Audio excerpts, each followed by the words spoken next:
This is the true face of open-pen salmon farming worldwide.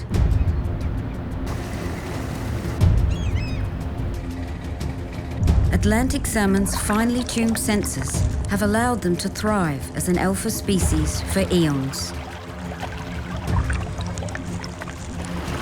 Survival takes intelligence, awareness, and the will to live and breed. Look at this industry's treatment of living creatures and despair.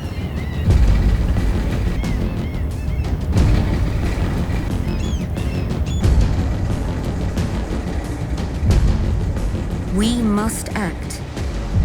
No longer can we ignore the reality that fish feel pain. The cramped environments, mistreatment, and high populations in fish farms encourage diseases to spread. Weakened fish suffer congenital diseases and succumb more easily to viruses, bacteria, and harmful parasites. Deaths are all too common. By exposing salmon eggs to hydrostatic pressure, the salmon retain a third set of chromosomes, or triploids, which forces them to grow too fast. The fish grow so quickly they lack the proper nutrients, minerals, and time that allow their skeletons to keep up with their muscle growth. Being triploids, they are more susceptible to cataracts, skeletal deformities, and extreme obesity, which can cause heart deterioration and death. It renders them sterile. These poor fish are not natural. We should be ashamed. Look, if you can bear it, at some of these appalling diseases. No living entity should have to endure this just for company profit. All the cruelties and abnormalities you are seeing are common in commercially grown populations of farmed Atlantic salmon worldwide, with as many as 1/3 of individuals having deformities, and we are eating them. These are some of the diseases built into them to be consumed by us. Lower jaw deformity, or drop jaw, is a skeletal anomaly. The mouth is unable to close, affecting swimming, feeding, and overall health. A cartilage impairment, it's like having a bung knee only in your head, and it only hurts when you use your mouth, which for salmon is all the time. With pug-headedness, or the Gary, the salmon grows so fast its skull is under increasing pressure, resulting in an extreme underbite. This tortuous condition compresses the brain, bulges the eyes, mouth, and tongue until the fish can't properly eat or until the brain bursts out of its head. Scoliosis, or zigzagness, hunchback, and saddleback are all vertebrae deformities affecting the collagen, cartilage, and bone tissue of the spine. The result of a poor diet and combined with biological and physical impacts from vaccinations, these growth deformities build brittle and weak bones in crooked and broken bodies. The fish cannot function normally, and many die painfully and slowly. As if all this isn't bad enough, pesticides and insecticides also cause disease.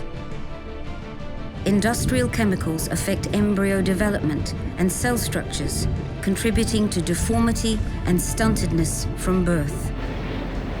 We are abusing these once mighty creatures just to get more protein.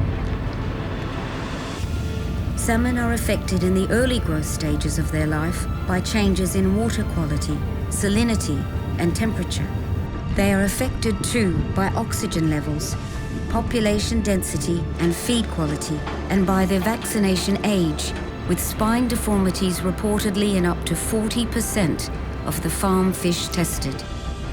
Wild salmon thrive during smolting, their saltwater adaptation phase. This is what salmon should naturally look like.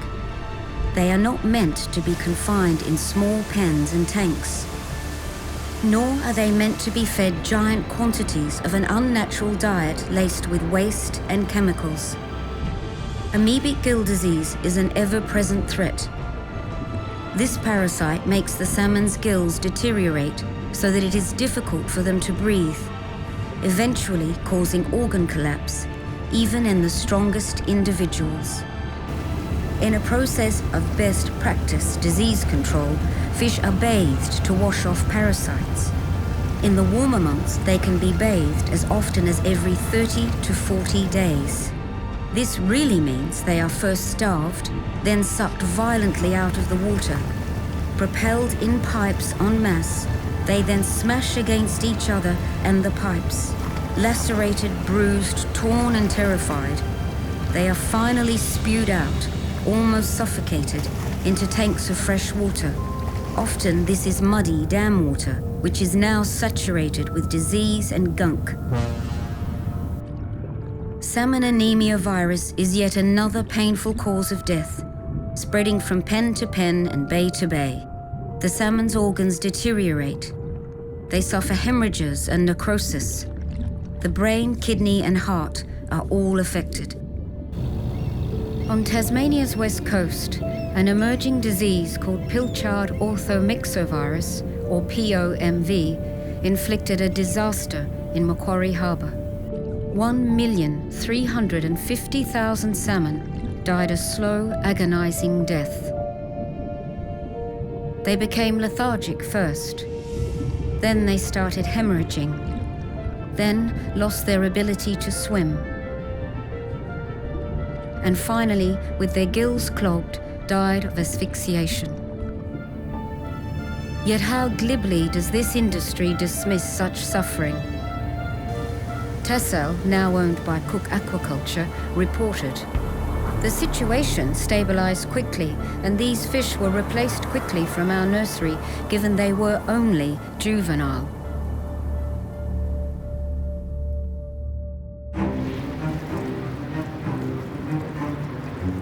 Around 25% of young salmon die from their first vaccination, either from its brutal intervention or from the strength of the vaccine. These intelligent animals are also affected by Vibrio, a bacterium that causes infection with a high mortality rate. It is treated with antibiotics. 675 kilograms of a broad-spectrum antibiotic called oxytetracycline were fed to salmon via pellets in just one treatment in southern Tasmania in February 2022. Since 2003, the Tasmanian salmon industry has used more than 31 tons of antibiotics. Just how sick are these fish?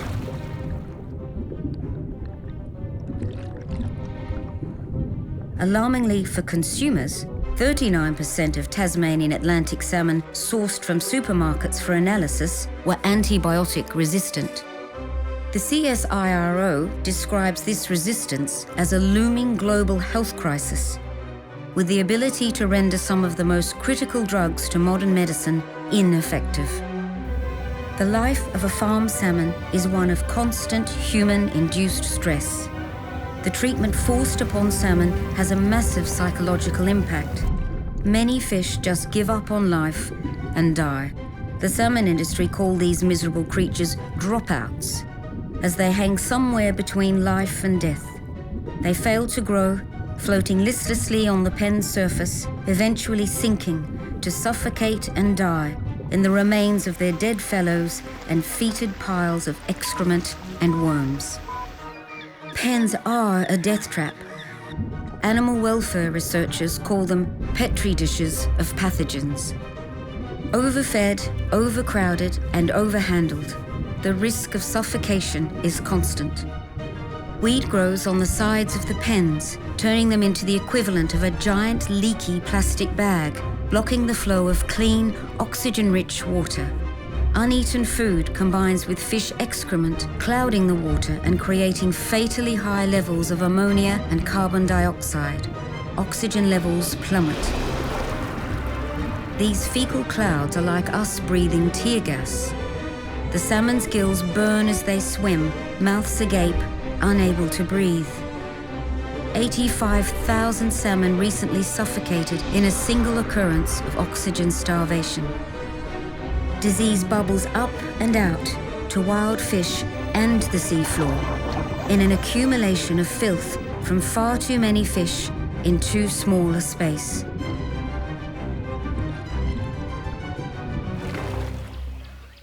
Since 2000, Cook Aquaculture, new owners of Tassel, have been fined more than $13 million for 42 violations. Cook Aquaculture is committed to producing the world's highest quality salmon products in an environmentally sustainable way. The state is canceling the lease for Cook Aquaculture Fish Farm in Port Angeles. Today we are truly freeing Washington State's owned aquatic lands from enclosed cages. My belief and the belief of this agency and the belief of so many in our state is clear. Commercial finfish net pens are not in the best interest of Washington State. So you can stop comforting yourself with the image of farm salmon swimming freely. Replace it with them swimming constantly in circles, colliding, bashing and smashing into each other and the infrastructure that imprisons them. Attacked by seals, seabirds and humans, life for a farmed salmon is one of unrelenting misery. These are not images that make it into the corporate brochure. The aquaculture industry proclaims itself as tightly controlled and regulated, yet there is little independent monitoring and enforcement, despite legislation requiring both. The industry acts as a law unto itself, preventing outsiders from scrutinizing processes and workplaces. Even the workers themselves are not unaffected. Dead and dying fish need to be retrieved from the pens by hand. Divers must swim through clouds of fish feces, rotting fish, suppuration, and slime to retrieve the dead and dying. These are then sorted, often at night, with a quick check of gill condition, then tossed into bins for either human consumption, pet food, or landfill. Atlantic salmon are treated more cruelly than other farmed creatures. We cannot pretend otherwise. No matter which country owns the pens, the fish all suffer and then they die, many in excruciating pain. The strongest struggle in vain against the metal tubes now sucking them up for slaughter. Some enter the killing machine backwards or upside down, not stunned, spewed out, conscious, bellies and tails cut deeply, to be brutally beaten by hand or left to die slowly, asphyxiated. When we stop buying them, their suffering will stop. Don't eat Tasmania Atlantic salmon, even if endorsed.